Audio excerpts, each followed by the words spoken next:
There it is, the stage at Hofstra University in Hempstead, New York, on Long Island. Amy Walter, how do we pronounce Long Island here in New York? I think it's Long Island. Long Island. Yeah. There it is. I won't even ask Olivier Knox. It is a theater in the round where tonight undecided voters will question Barack Obama and Mitt Romney in the second of 3 presidential debates.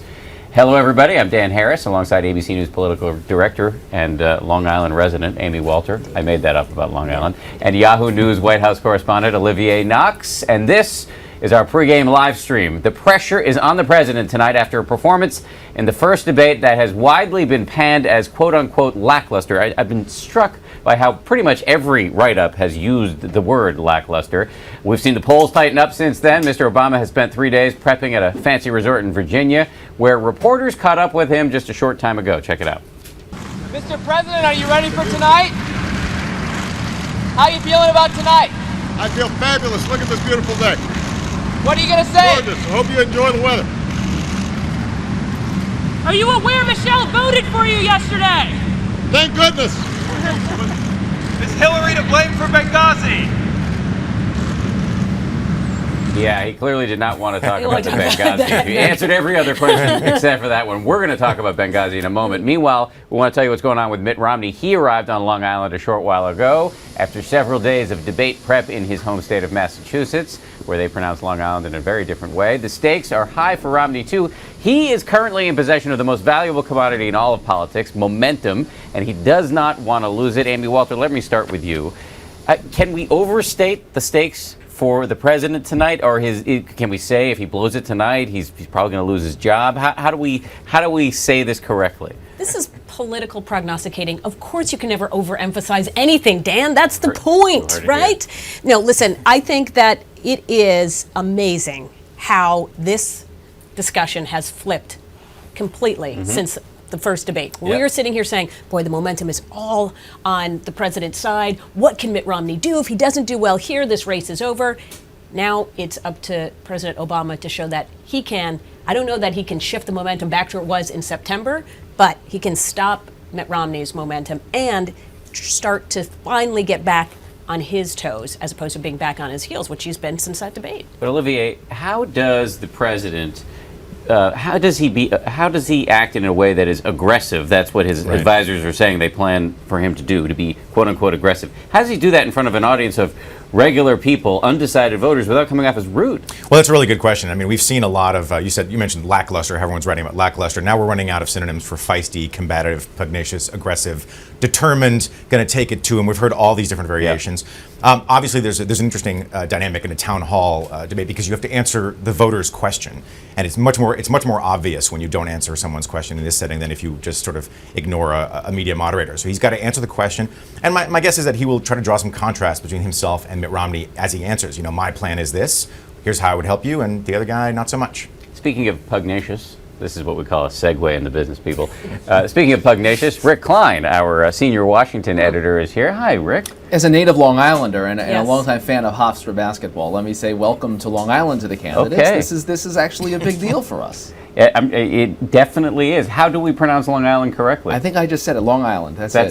That's it. I don't know. There's not much to it. That lacked panache. It Just one man's opinion. So walk us through the polling picture as we head in tonight. That's right. Amy said everything is flipped, and this is dramatic representation of how that's happened. This is the thing that's striking to me. Take a look at this. This is from the Gallup poll, just asking the question among women. All of a sudden, this race is knotted up among women. Just to give you a sense here, President Obama had a double-digit edge on this, sometimes as high as 18 points in some polls. To see this collapse, now, no one I talk to thinks that there's actually going to be a tie among women, but it's a show of the softness in the electorate, the fact that women, among other voters, are giving Mitt Romney a second chance, that he would even challenge in this metric. You know that Republicans are going to win men. You know that Democrats are going to win among women. To have it this close at this point is a stunning development, and it has got to be the one thing that absolutely alarms Democrats. So much of their convention, so much of their messaging was about trying to capture the women's vote. To see that women's vote flock to the other side is amazing. Well, two things. First of all, the Obama people are questioning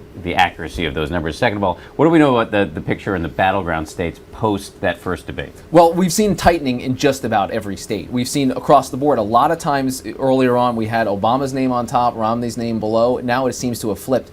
almost everywhere. The one big exception, though, is the state we keep focusing on. Amy and I have been talking about this for weeks. Ohio. The president's still at above 50% in Ohio, 51%. That means that it's not a question of Mitt Romney convincing undecided voters or on-the-fence voters. To win Ohio, he's going to have to convince people that are currently supporting the president to flip over to the other side. That he has not done yet. Most of the poll movement we've seen has been people on the fence firming up and deciding to cast a lot with the Republican candidate. Another big poll metric that I was struck by this week, ABC News Washington Post poll, the enthusiasm gap. Now, we know that the president garners huge enthusiasm. Look at those lines. They just crossed. Mitt Romney now has more enthusiasm on his side than Barack Obama. On Election Day of 2008, the president had twice as much strong enthusiasm for his candidacy than John McCain. Now, of course, the president won pretty handily, but it wasn't an enormous electoral blowout. Here, to see that flip, to see Mitt Romney now garnering the enthusiasm, obviously he did a lot of good for himself in the last debate, and you have a lot of Democrats beginning to question whether the president's heart is in this thing or not. One other poll I talk about, guys, before we go, Pennsylvania. Now, that has not been on anyone's map, but what's interesting here is that suddenly Pennsylvania looks like it's in play. We're seeing now only a 4-point gap in the state of Pennsylvania. Mitt Romney has been there a grand total of 1 time. He's ran a grand total of 0 ads in that state. To see this state suddenly in play again tells you that we are seeing just this momentum across the board for Mitt Romney without even his campaign trying. Imagine if they actually campaigned in the state, what we'd be looking at right now. Rick Klein, a fluid explication of the current poll picture without a hint of a Long Island accent. It's taken years. It's taken years. Thanks, guys. Let's get out to Long Island right now, and former Republican governor of New Hampshire, John Sununu. Can you hear us, Governor? I can. How are you today? We're doing great, and we appreciate your time. Let me put this to you bluntly. Your guy, Mitt Romney, has had a few moments with regular voters that were, I think it's fair to describe as cringeworthy. For example, when he described himself as unemployed as well to an unemployed voter. Are you sure he's up to the job tonight of interacting with regular voters, undecided voters in front of tens of millions of people with the president looking on? Well, he's certainly not going to make as big a fool of himself as the president did last time. I think Mitt Romney's ready to talk to voters. He's been doing it constantly, and the results of emotion and outpouring continue to grow, and it tells me that he's really touching them. So I think this is a good format for him, but I think it's a format that unfortunately doesn't allow for as much interaction from candidate to candidate, so I think it tends to drive the whole thing to a draw, but it's going to be a good night for Mitt Romney. So what's your expectation, Governor, from what the president is going to bring this time? Do you expect him to have a similar performance to last or 2 weeks ago?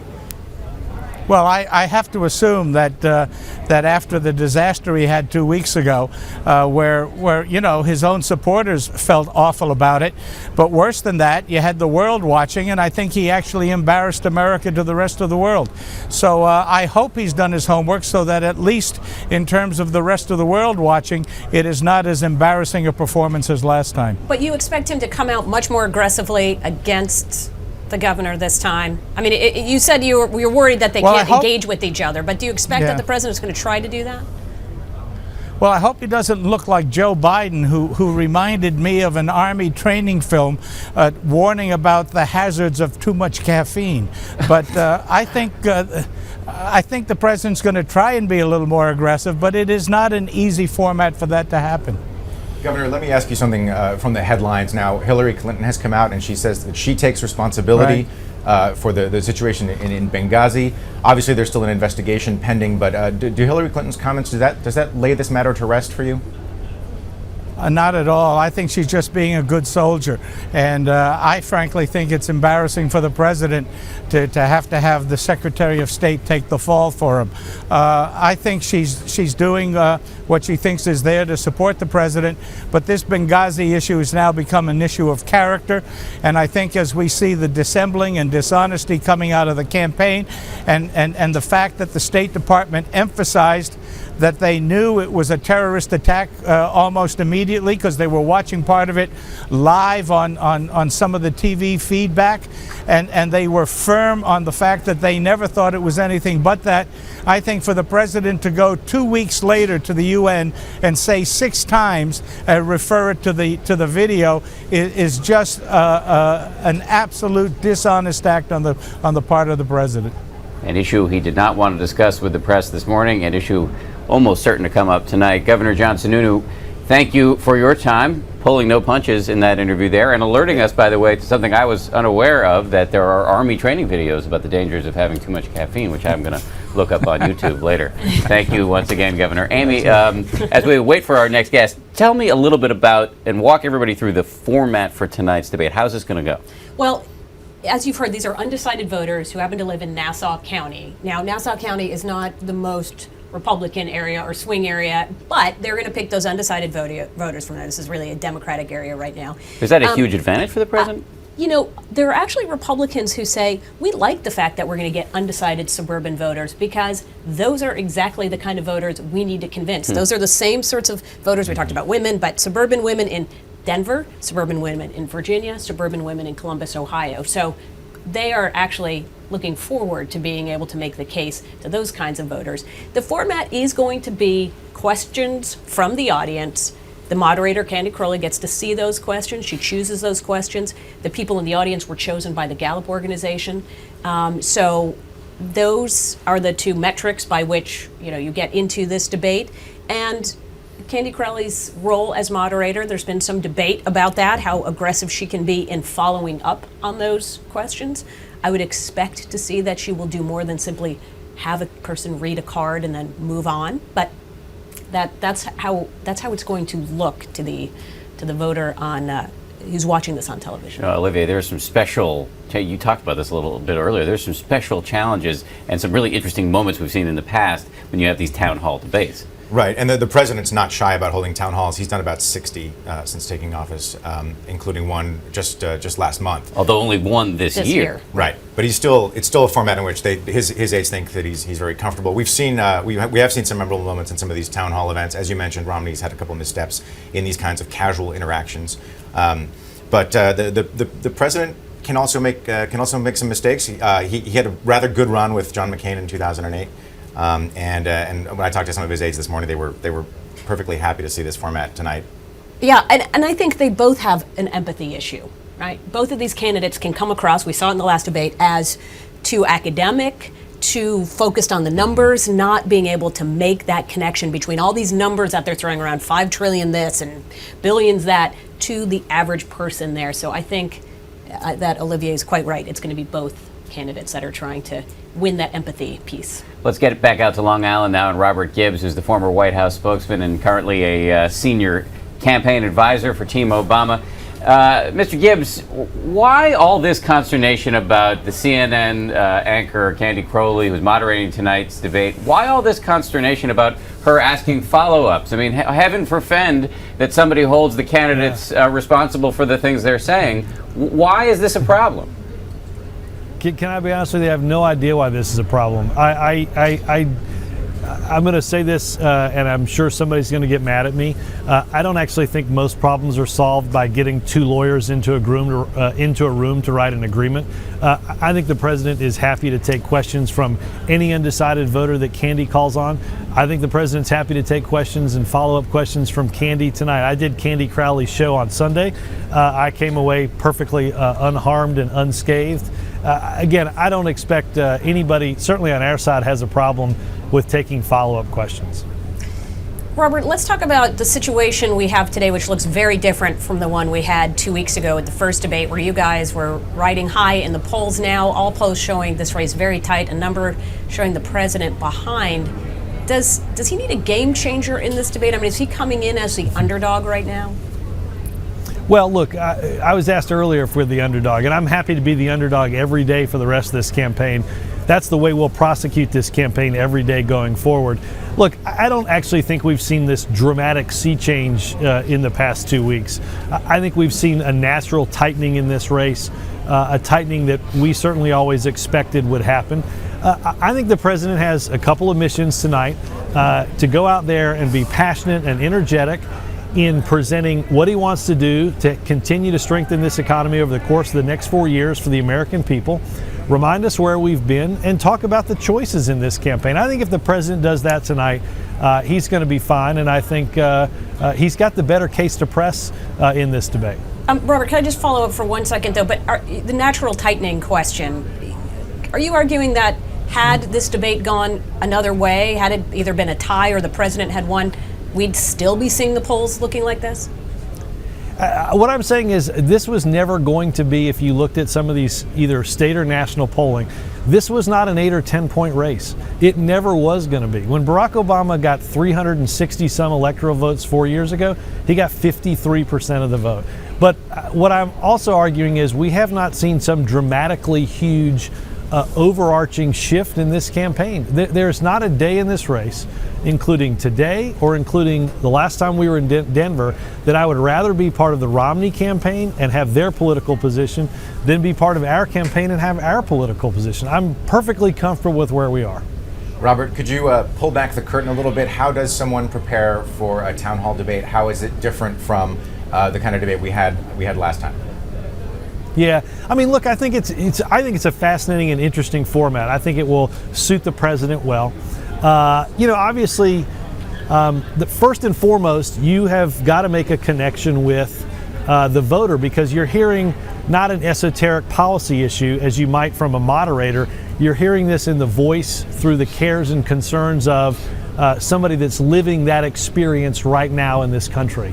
So I think first and foremost, each of these candidates, I know the president will speak directly to these voters and talk about where they are and where he is in trying to improve their lives. And again, I also think if you look back at the town hall meetings in the past, there's plenty of room both for Candy to do follow-ups, but also for the candidates to make their case and to point out the big choice in this race. So I think, it's really about making that connection and talking directly to voters where they are. Robert Gibbs, thank you. And check your BlackBerry. I think you've got some angry emails from lawyers who believe that they can, in fact, solve every problem. We appreciate your time. Thank you, Robert. Thank you.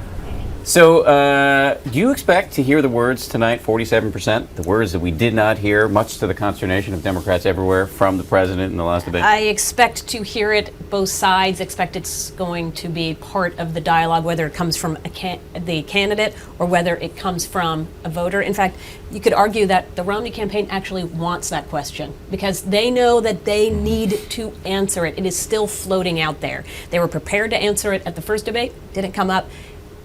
I know they want to be able to answer this because they feel like they have a good response, and especially to make that response to a real voter rather than to sort of the great atmosphere out there. And both sides have found that video and Governor Romney's comments have really penetrated. I mean, they've both sides say, oh, this one actually really echoed. This was not just an inside the Beltway media moment, that this actually shaped people's views of Governor Romney. Yeah, I mean, if you look at the inside of the ABC News Washington Post poll that came out yesterday, even though we've seen this tightening on many of the fundamental views of Mitt Romney, he's got problems in terms of likability, trustworthiness, empathy, and a lot of it, I would imagine, stems from that 47%. From that 47%, from the beating that he's been taking from the Obama campaign and his allies, creating this caricature of him.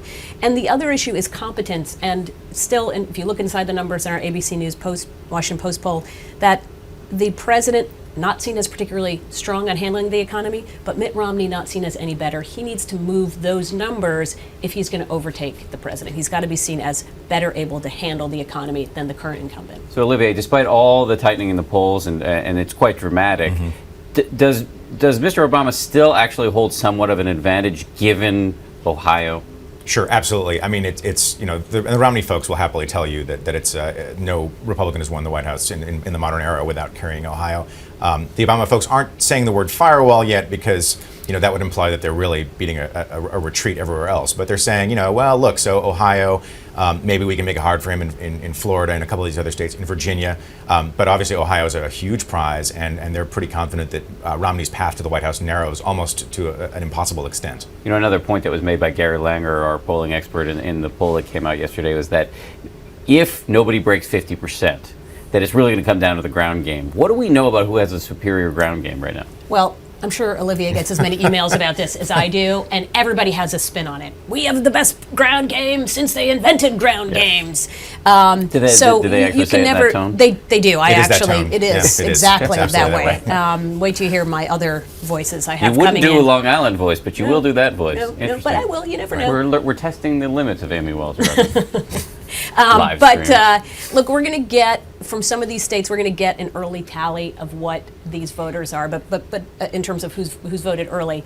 But what both sides say is, look, it's not about just racking up numbers. It's about the kind of voters you get to come out early. You want to get those voters who are not as committed to going to the polls on November, right? They may have voted last time, maybe they didn't. They skip a couple elections here and there. You want to bank those folks right now so that if on November 6th they decide that they have other things to do, you've already got them taken care of. The really enthusiastic people, you don't need to bank those now. They're going to turn out no matter what. Right. You want to get the persuadable guys. That's right. You lock them in while they're on your side. That's right. And get them to cast a ballot, because they That's could right. still change their mind 2, 3, 4, who knows how many more times. That's right. One last voice from Long Island, ABC's Devin Dwyer. Devin, you wrote a piece that's up now on abcnews.com about the 5 things to look for tonight. And number 5 is body language. In past town hall debates, we've had some interesting moments involving body language. McCain in 2008 seeming to wander around the stage, and in 2000, Al Gore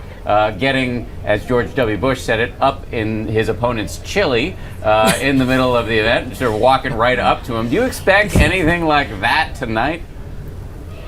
I don't know. It's certainly going to be something that we're all watching. I think that's what makes these town hall, formats, Dan, one of the most fun type of debates every year. It's been a challenge. We've heard from experts on both sides, body language experts, campaign aides.